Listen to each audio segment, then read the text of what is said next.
This is CNBC's Special Report with Maria Bartiromo.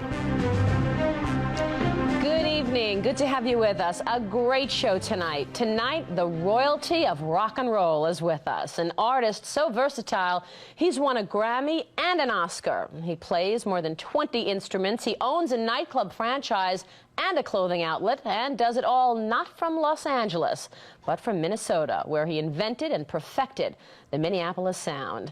The youngest producer ever signed at Warner Brothers at the age of 18. Prince finally left that label in 1999 after a famous fight that cost him his name for a time. Back on tour to rave reviews, and with that new album, Musicology, out tomorrow, Prince is also out to change the business of music. He's giving his CD out free to concert goers. It's part of the price of a ticket, and launching the online music store, the npgmusicclub.com. Prince joins us now live in the studio. What am I going to say? What am I going to say? So good to have you with us. I'm sitting with a genius, music genius. Thank you for joining us here in the studio. Oh, my pleasure. So after looking at all those pictures and those flashbacks over the years, are you the same man? No, I don't think so.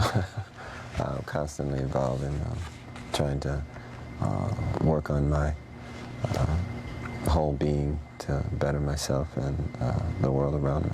You're also a Jehovah's Witness now. Yes. How has that changed your life?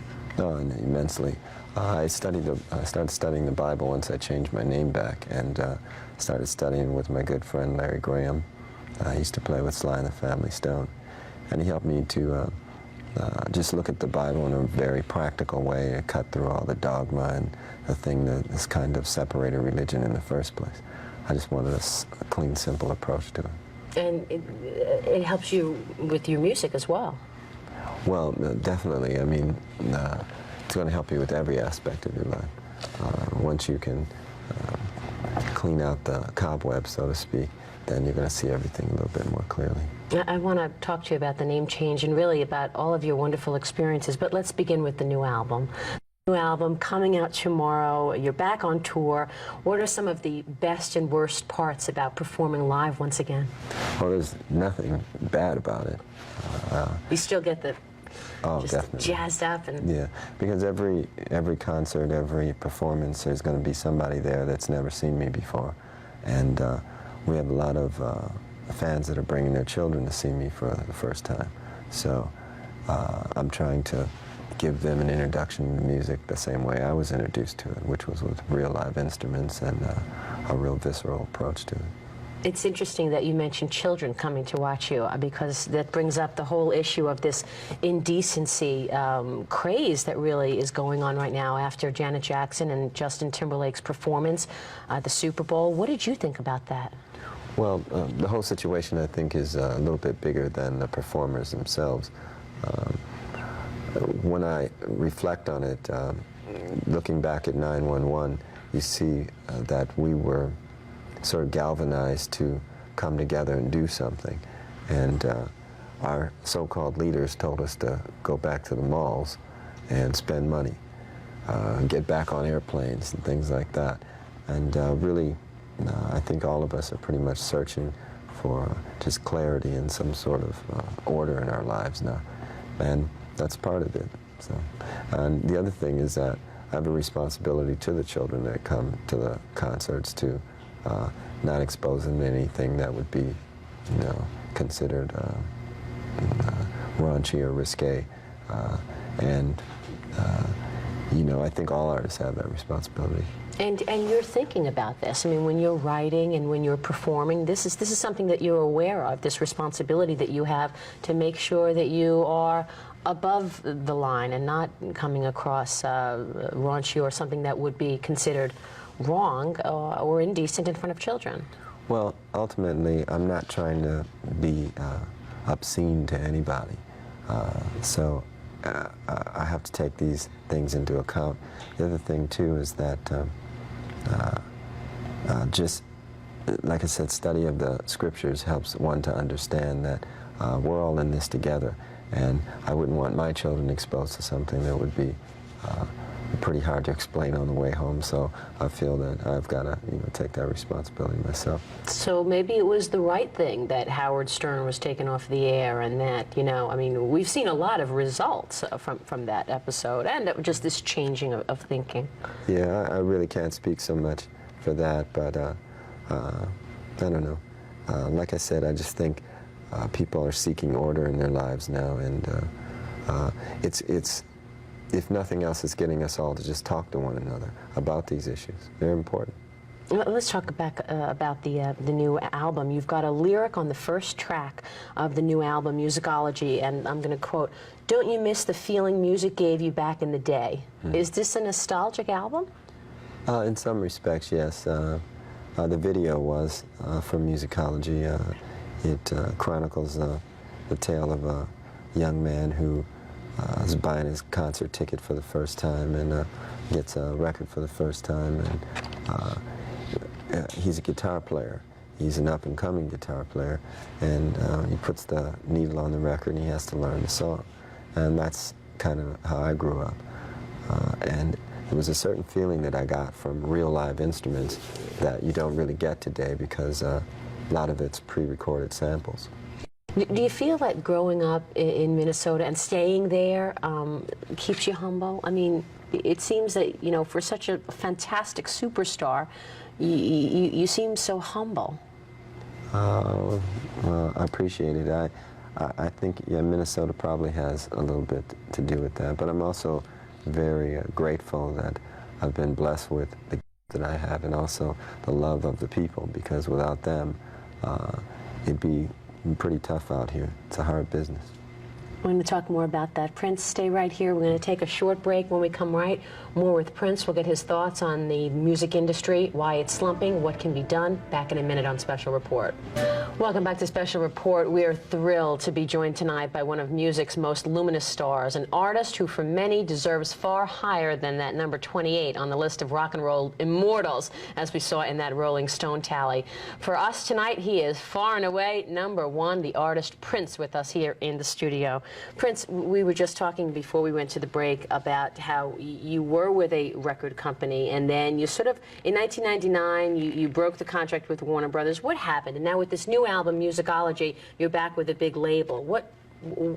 Why the change again? Let's see how I can put this.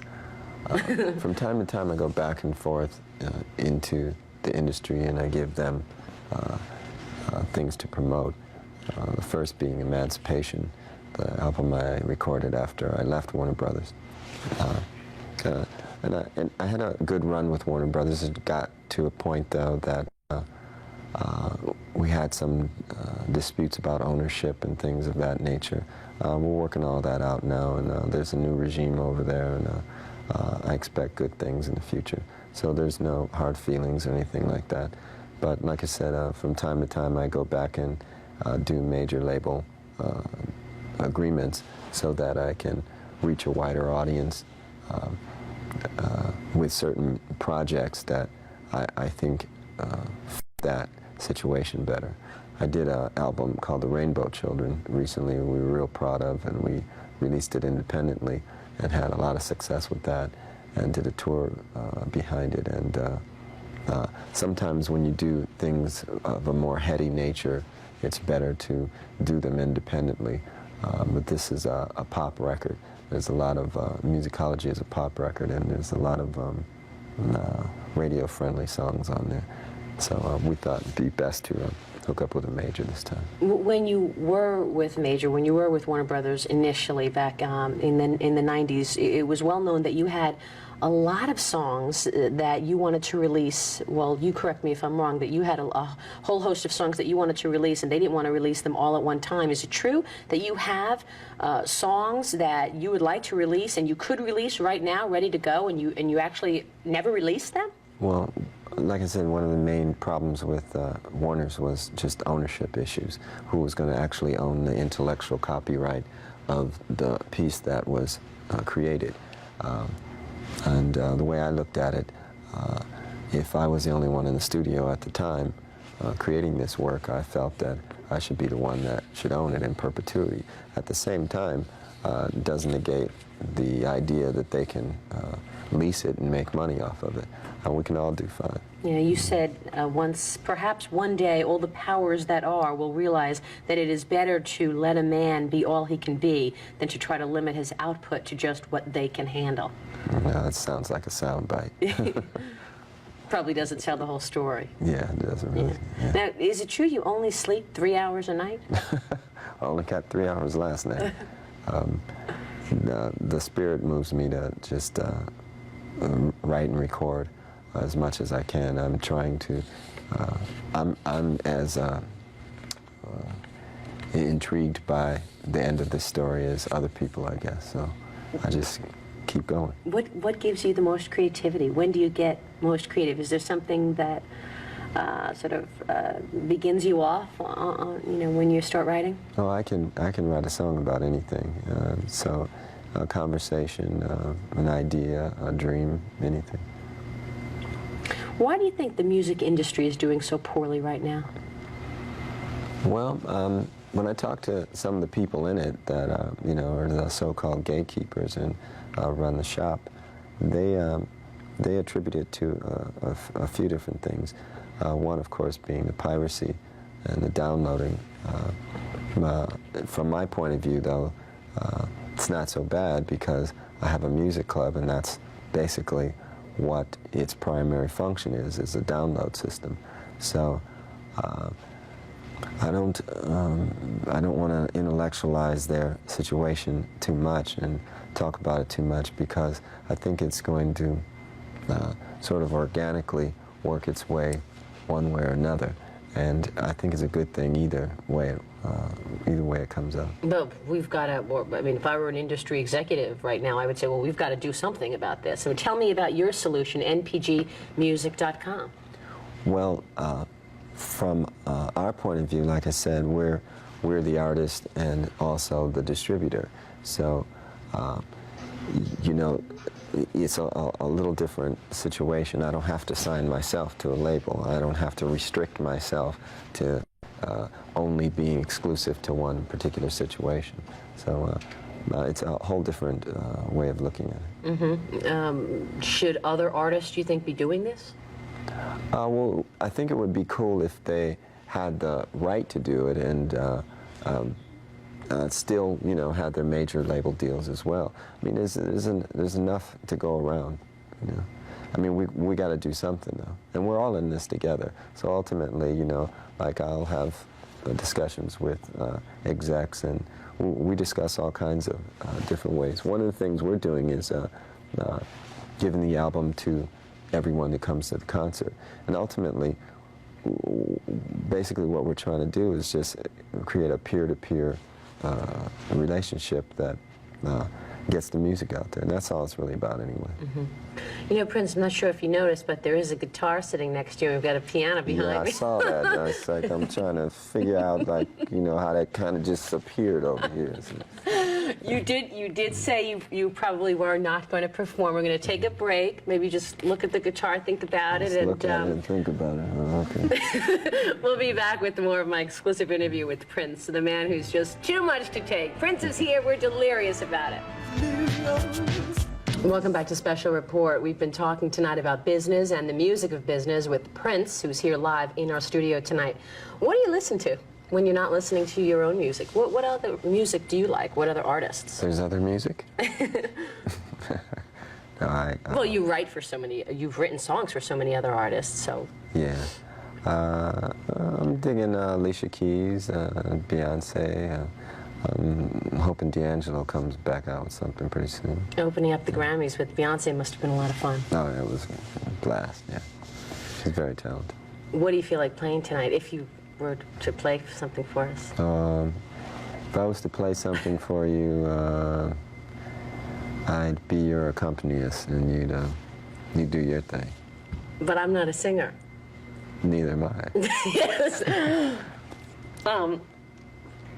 You look a little nervous. I am nervous because we just went through this during the commercial break, and Prince said that he would play a song if I were to sing, and I'm not a singer, and I don't know a lot of the words to the songs. So, would you want to play something for us?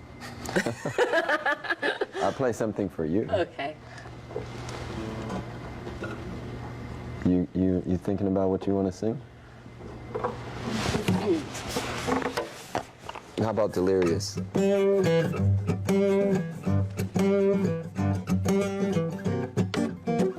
Go on.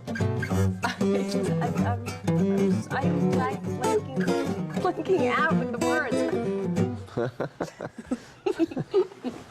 You don't know any blues? Blues? I have a jazz.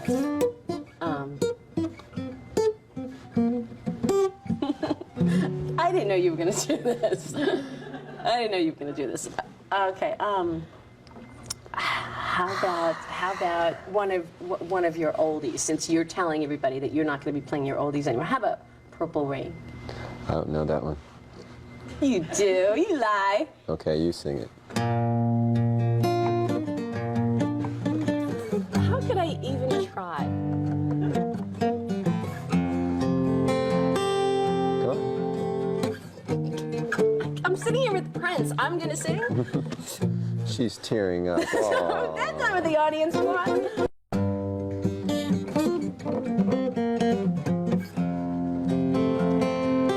You're killing me. That's the idea.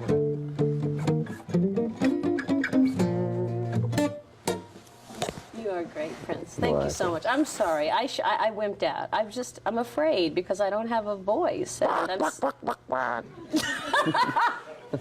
sitting here with the genius of all music, and you're asking me to sing. Good luck on tour. Thank you very much. Good luck with the album, and we Appreciate are it. so glad that you came to the studio. Thank you. My pleasure. Really great meeting you. Everybody, Prince, his new album is Musicology, and it is out tomorrow.